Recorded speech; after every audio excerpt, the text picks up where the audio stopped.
तो hello friends, welcome back to my channel. और friend, आज के वीडियो सीरीज में हम लोग स्टार्ट करने वाले हैं काफी इंटरेस्टिंग सब्जेक्ट, जिस सब्जेक्ट का नाम है क्लाउड कंप्यूटिंग। जी हाँ दोस्तों, काफी इंटरेस्टिंग सब्जेक्ट है ये आपके सीएस ब्रांच के रिगार्डिंग, और वेटेज काफी ज्यादा है इसका। और आज का video series basically syllabus point of view से, यानी कौन कौन से टॉपिक्स हमें कौन कौन से यूनिट के अंदर पढ़ने हैं उनके बारे में हम बात करेंगे। और नेक्स्ट वीडियो सीरीज से हम लोग स्टार्ट करेंगे हम लोग अपने यूनिट नंबर 1 के पहले टॉपिक को। ओके, फिलहाल आज की वीडियो सीरीज के अंदर हम लोग सिलेबस समझ लेते हैं कि कौन कौन से टॉपिक्स रहेंगे आपको। सबसे पहले फर्स्ट यूनिट के अंदर हम लोग जानेंगे introduction to service oriented architecture, यानी सर्विस ओरिएंटेड आर्किटेक्चर क्या होते हैं, पूरा डिस्क्राइब करेंगे इसको, इसके advantage, disadvantage, key points, characteristics, सारी चीजों को डिस्कस करेंगे। ओके, उसके बाद हम जानेंगे वेब सर्विसेज क्या होती हैं। क्लियर? उसके बाद हमारा अगला टॉपिक रहेगा बेसिक वेब सर्विस आर्किटेक्चर, यानी बेसिक वेब सर्विस आर्किटेक्चर क्या होता है, कौन कौन से इसके अंदर फंडामेंटल्स आते हैं, पॉइंट्स आते हैं, सारे पॉइंट्स को टू द पॉइंट हम लोग क्लियर करेंगे। ओके, उसके बाद हमारा अगला टॉपिक रहेगा इंट्रोडक्शन टू सोप। ओके, ये क्या होता है उसको हम अच्छी तरीके से जानेंगे। उसके बाद हम जानेंगे WSDL क्या होता है, एंड उसके बाद हम जानेंगे UDDI क्या होता है। ओके, उसके बाद हम लोग जानेंगे रीसेट फुल सर्विसेज क्या होता है, जिसमें हम उसके बेसिक डेफिनेशन को, उसके कैरेक्टरिस्टिक्स को, उसके कंपोनेंट्स को जानेंगे। उसके बाद हम टाइप्स को जानेंगे। उसके बाद सॉफ्टवेयर एज अ सर्विस क्या होता है उसको हम लोग समझेंगे, पूरा डीप में अच्छी तरीके से डिस्क्राइब करेंगे। और जो भी चीजें बताई जाएंगी टू द पॉइंट बताई जाएंगी, आपके नॉलेज पॉइंट ऑफ व्यू से, एग्जामिनेशन पॉइंट ऑफ व्यू से, हर एक पॉइंट ऑफ व्यू से आपके लिए फायदेमंद रहेगा। ओके, अगला हमारा टॉपिक रहेगा platform as a service. Okay, उसके बाद अगला टॉपिक रहेगा ऑर्गेनाइजेशनल सिनेरियोज ऑफ क्लाउड, यानी क्लाउड का ऑर्गेनाइजेशनल सिनेरियो क्या होता है, किस तरीके से वो काम करता है, उसको हम जानेंगे। उसके बाद हमारा अगला टॉपिक रहेगा administering and monitoring cloud services, यानी किस तरीके से क्लाउड सर्विस को एडमिनिस्टर किया जाता है, मॉनिटर किया जाता है। उसके बाद उसके बेनिफिट क्या होते हैं, उसके लिमिटेशन क्या होते हैं, जिसमें हम लोग जिसे डिसएडवांटेज भी हम कह सकते हैं। उसके बाद हमारा अगला टॉपिक रहेगा, जो कि लास्ट टॉपिक रहेगा इस यूनिट का, वो रहेगा स्टडी ऑफ हाइपर विजर, यानी हाइपर विजर क्या होता है। तो ये हमारा यूनिट नंबर 1 का पूरा टॉपिक है, यानी यूनिट नंबर 1 के अंदर हम लोग इतने टॉपिक्स को कवर अप करेंगे।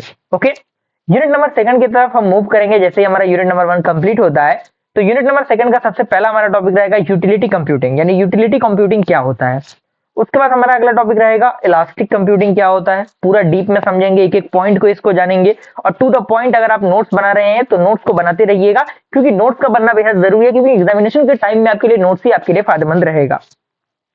उसके बाद हम जानेंगे एजेक्स एसिंक्रोनस रिच इंटरफेस क्या होता है, और उसके बाद मार्कअप्स क्या होते हैं, यूजर इंटरफेस क्या होते हैं, सर्विसेज वर्चुअलाइजेशन टेक्नोलॉजी क्या होता है, जिसमें आपका वर्चुअलाइजेशन एप्लीकेशंस इन इंटरप्राइजेस क्या होते हैं, पूरा डीप में समझेंगे।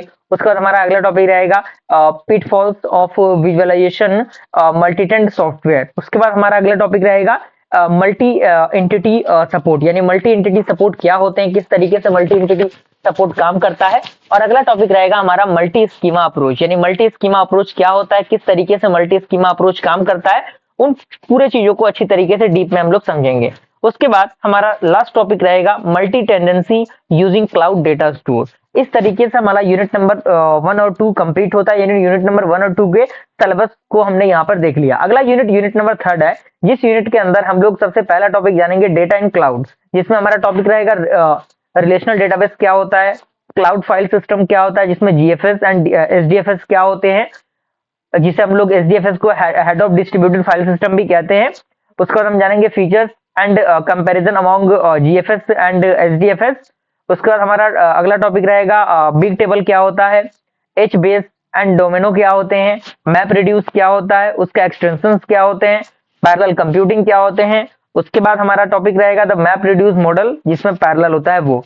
उसके बाद हमारा रहेगा efficiency of map reduce, relational operation, enterprises batch processing. और उसके बाद हमारा टॉपिक रहेगा example application of map reduce, यानी ये यूनिट नंबर 3 का पूरा टॉपिक रहेगा, इसके अंदर हम लोग ये टॉपिक्स को कवर अप करने वाले हैं। अगला यूनिट नंबर 4 है, यूनिट नंबर 4 में हमारा टॉपिक रहेगा क्लाउड सिक्योरिटी फंडामेंटल्स, यानी क्लाउड सिक्योरिटी का फंडामेंटल्स क्या होता है, किस तरीके से उसका फंडामेंटल्स काम करते हैं। उसका हमारा टॉपिक रहेगा vulnerability assessment tool for cloud, यानी क्लाउड का वल्नरेबिलिटी असेसमेंट टूल क्या होता है। उसके बाद टॉपिक रहेगा privacy and security in cloud, यानी क्लाउड के अंदर प्राइवेसी और सिक्योरिटी क्या होता है, किस तरीके से काम करता है।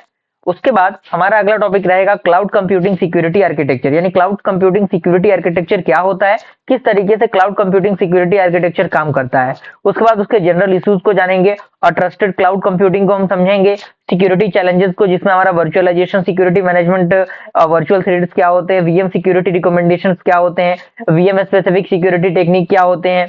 उसके बाद टॉपिक हमारा रहेगा secure execution environments and communication in cloud क्या होते हैं। उसके बाद हमारा लास्ट टॉपिक रहेगा यूनिट नंबर 5 का। यूनिट नंबर 5 के अंदर हमारा सबसे पहला टॉपिक रहेगा इशू इन क्लाउड कंप्यूटिंग, यानी क्लाउड कंप्यूटिंग के अंदर कौन कौन से इश्यूज आते हैं, कौन कौन से दिक्कतें आती हैं, उसका implementing real life example cloud computing का हम समझेंगे। उसके बाद क्यूओएस इशू इन क्लाउड समझेंगे। उसके बाद डिपेंडेबिलिटी एंड डेटा मिटिगेशन क्या होता है, स्ट्रीमिंग इन क्लाउड क्या होते हैं, क्लाउड मिडिलवेयर क्या होता है, मोबाइल क्लाउड कंप्यूटिंग क्या होता है, इंटर क्लाउड इशू क्या होता है, एग्रीगेट ऑफ क्लाउड क्या होते हैं, स्काई कंप्यूटिंग क्या होते हैं, लोड बैलेंसिंग क्या होते हैं। देन हमारा रहेगा रिसोर्स ऑप्टिमाइजेशन क्या होता है। अगला टॉपिक रहेगा रिसोर्स डायनेमिक रिकॉन्फ़िगरेशन क्या होते हैं, मॉनिटरिंग इन क्लाउड किस तरीके से क्लाउड को मॉनिटर किया जाता है, installing cloud platform and performance evolution किस तरीके से होता है। और लास्ट टॉपिक हमारा रहेगा features and function of cloud computing platform. ये आपका क्या था, क्लाउड कंप्यूटिंग का पूरा सिलेबस था, यानी ये टॉपिक को हम लोग कवर अप करेंगे और बिल्कुल बेहतर तरीके से कवर अप करेंगे। एक एक पॉइंट आपको समझ में आएगा और सारे पॉइंट्स आपके टू द पॉइंट होंगे और बिल्कुल दिक्कत परेशानी आपको नहीं होगी। इस प्लेलिस्ट को फॉलो करके आप क्लाउड कंप्यूटिंग को बिल्कुल बेहतर तरीके से अपने एग्जामिनेशन में भी लिख सकते हैं और नॉलेज भी आपका इंप्रूव हो सकता है। ओके, बस अपने सपोर्ट और प्यार को बनाए रखिएगा और फ्रेंड्स अगर मैं चीजों को शेयर कीजिएगा ताकि वो लोग भी इन चीजों का फायदा उठा सके। अगर वीडियो पसंद है लाइक जरूर कीजिएगा फ्रेंड्स। मिलते हैं फ्रेंड्स ऐसे इंटरेस्टिंग वीडियो के साथ, तब तक के लिए थैंक यू।